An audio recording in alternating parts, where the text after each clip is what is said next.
guys, Lee from KillAllChrome. So today we're going to be fitting loads of carbon to the competition. So first of all we're going to do the climate control panel. So you can see we've got digital climate in this, so there's a specific one for that. So basically it's just a matter of prepping it. You get the adhesion wipes with all the parts that you buy, and obviously that's how it comes. Sticky on the back, you can see it's got it in all around the dials and that, so you get a right good fit. Obviously always test fit it first so you can sort of see where it's going. This one's pretty self-explanatory because of the shape of it, it sort of locks on.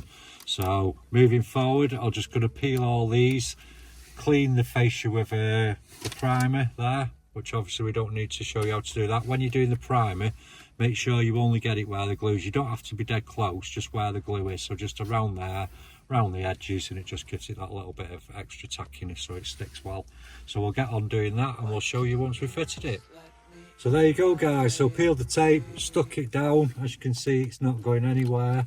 You can get these on our website, www.KillAllChrome.com. We've got loads of other bits of carbon bits, so keep watching the videos, they'll probably be suggested next. Keep liking, watching, subscribing, etc. Sometimes I can't tell if my body